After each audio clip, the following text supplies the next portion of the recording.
तो चलिए angel one के जबरदस्त नतीजों के पीछे की कहानी को समझते हैं। पिछले महीने एंजल वन का स्टॉक जबरदस्त चढ़ा, जो निवेशकों के भरोसे को दिखाता है। लेकिन ये तेजी पिछली तिमाही के कमजोर नतीजों पर टिकी थी। तो सवाल ये था कि क्या Q4 के नतीजे इस तेजी को सही ठहरा पाएंगे?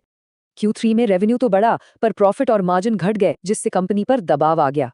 इसलिए सबकी नजरें Q4 के नतीजों पर थी। एंजल वन को परफॉर्म करना ही था।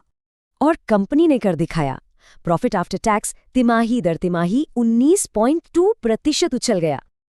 ये चार्ट इस कमाल की वापसी को दिखाता है। प्रॉफिट 2.7 से बढ़कर 3.2 बिलियन हो गया। और बात सिर्फ प्रॉफिट की नहीं थी, कंपनी की टोटल इनकम में भी जबरदस्त ग्रोथ दिखी।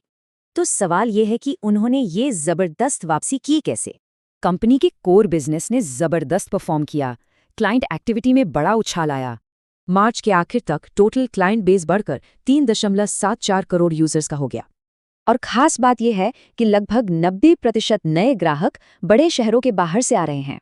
मतलब एंजल वन सिर्फ अगली तिमाही नहीं, बल्कि लॉन्ग टर्म के लिए तैयारी कर रहा है। कंपनी अब वेल्थ मैनेजमेंट और AMCs जैसे नए हाई ग्रोथ एरिया में भी कदम रख रही है।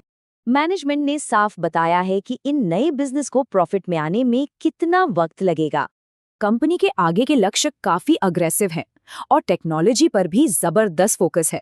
CEO के मुताबिक AI की मदद से डेवलपमेंट का काम तेजी से हो रहा है। कंपनी का टारगेट FY26 के आखिर तक 40 से 45% का हेल्दी EBITDA मार्जिन रखना है। तो एंजल वन ने अपने Q4 नतीजों से शक करने वालों को एक जबरदस्त जवाब दिया। लेकिन इस परफॉर्मेंस के बाद एक नई चुनौती है। इसका वैल्यूएशन अपने कॉम्पिटिटर्स से काफी ज्यादा है। तो अब बड़ा सवाल यह है कि क्या कंपनी की ग्रोथ इस प्रीमियम कीमत को सही ठहरा पाएगी?